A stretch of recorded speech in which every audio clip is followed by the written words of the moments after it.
Doughnut Economics is a visual model for achieving sustainable development represented in the shape of a donut or lifebuoy. It brings together two key ideas: planetary boundaries, which mark the environmental limits that must not be exceeded, and social boundaries, which define the basic needs every person should have met. The inner hall of the donut symbolizes those who lack essential resources such as healthcare, education, and equality, while the outer edge signifies the ecological limits that sustain life on Earth. This framework was created by economist Kate Raworth from the University of Oxford, first introduced in her 2012 Oxfam report, A Safe and Just Space for Humanity, and later expanded in her 2017 book, Doughnut Economics: 7 Ways to Think Like a 21st Century Economist.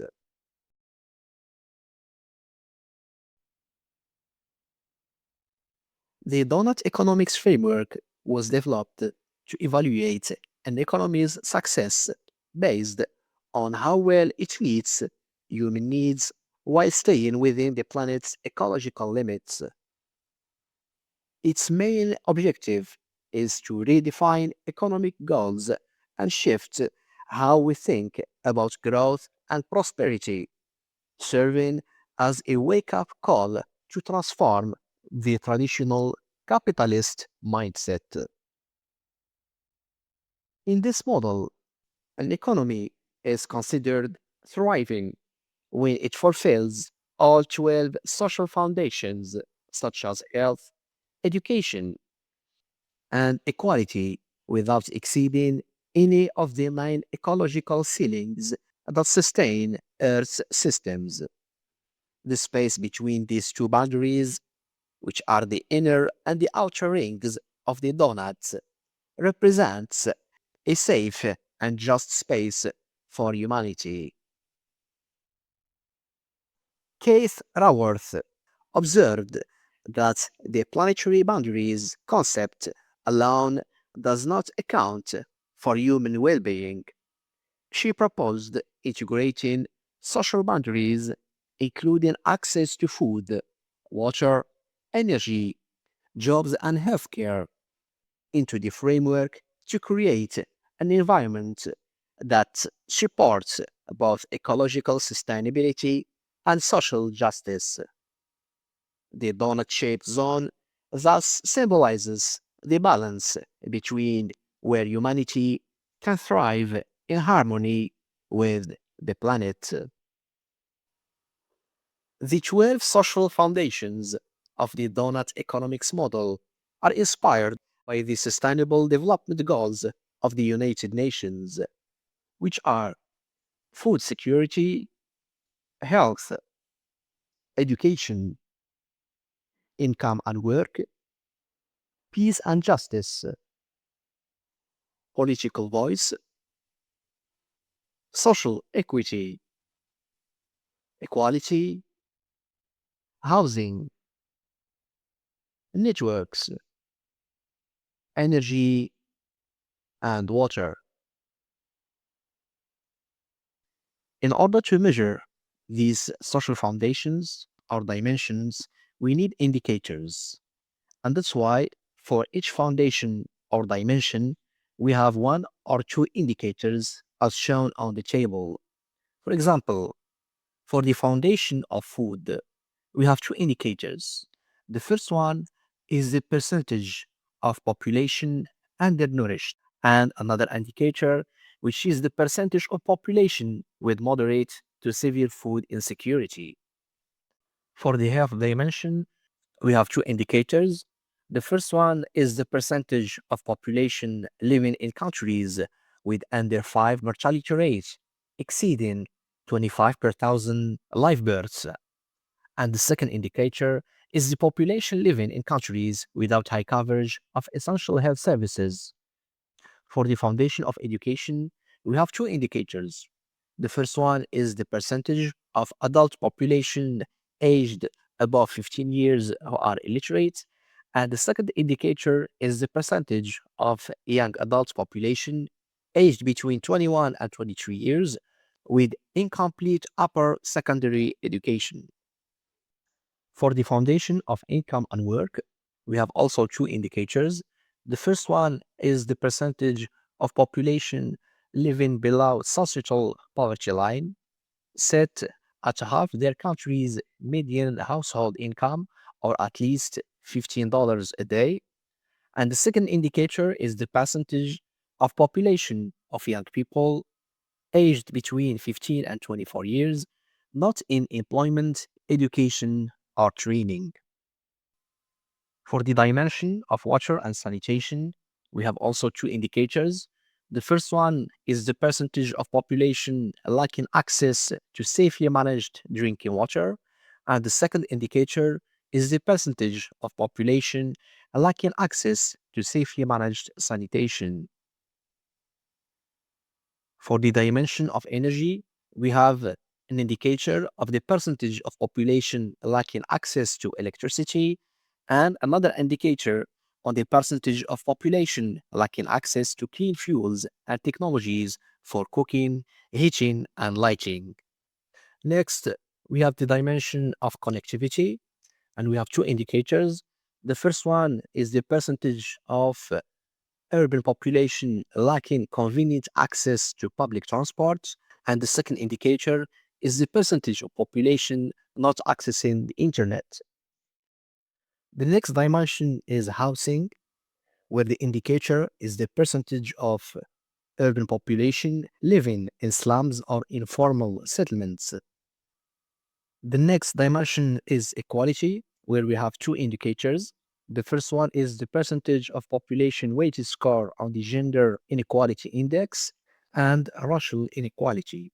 Then we have social cohesion, where we have two indicators. The first one is the percentage of population stating that they are without someone to count on in times of trouble, and the percentage of population living in countries with a Palma ratio of 2 or more, which is the income share of the richest 10% of people relative to the poorest 40%. Next, we have the dimension of political voice. Its indicator is the percentage of population living in countries governed by an autocratic regime. And then we have peace and justice with two indicators. The first one is the percentage of population stating that they perceive widespread corruption in government and business.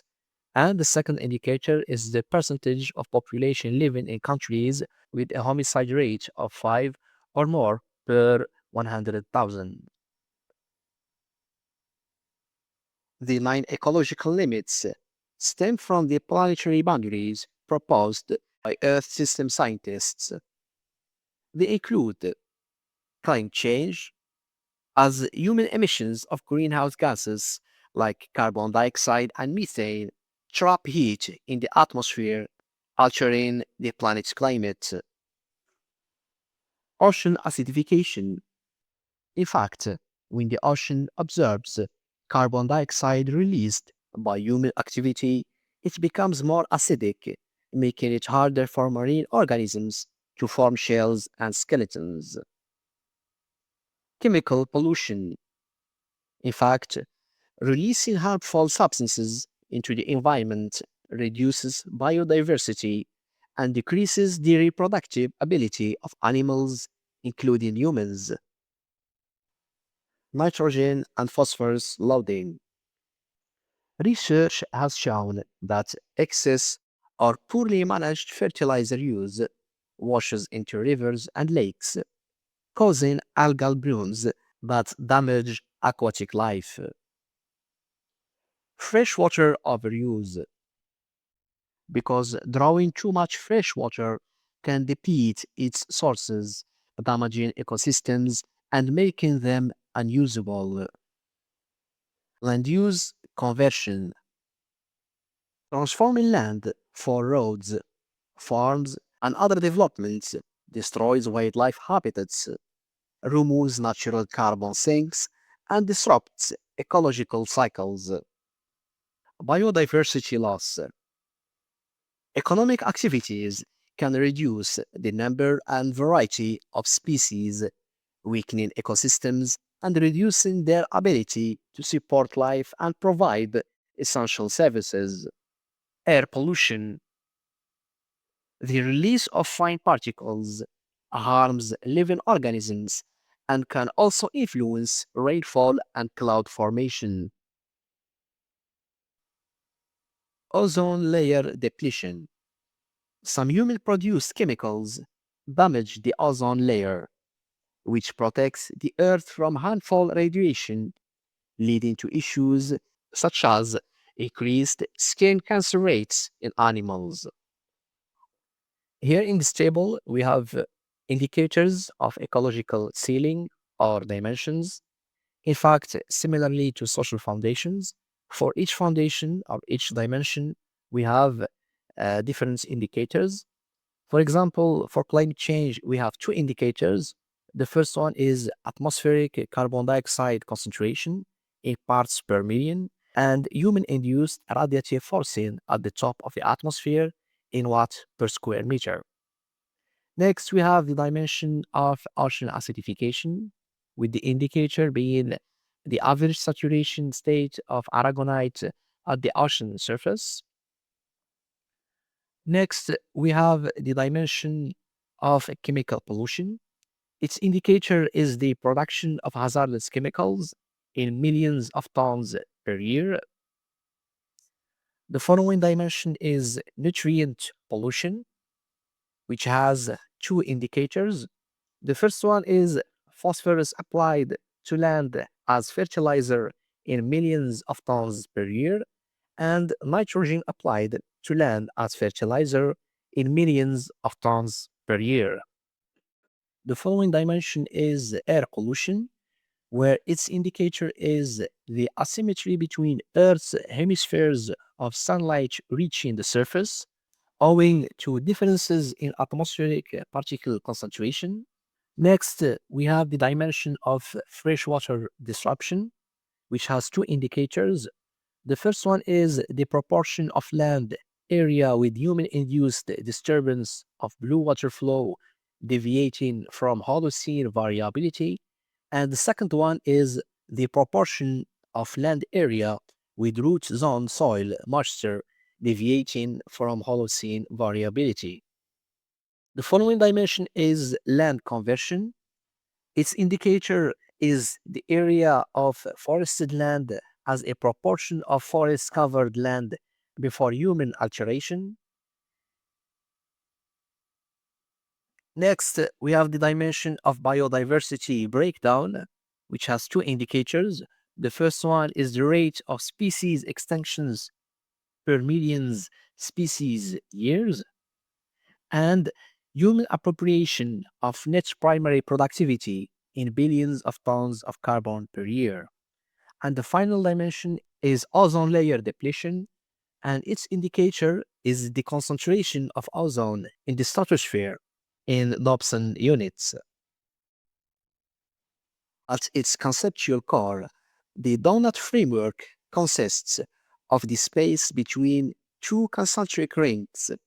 The inner ring represents a social foundation, below which lies critical human deprivation, and the outer ring represents an ecological ceiling, beyond which lies critical planetary degradation. Between these two rings lies a donut-shaped area that delimits humanity's 21st century ambition to safeguard the stability of our planetary home while ensuring that no one falls short of meeting their essential needs, together creating the minimal conditions for defining an ecologically safe and socially just space for humanity.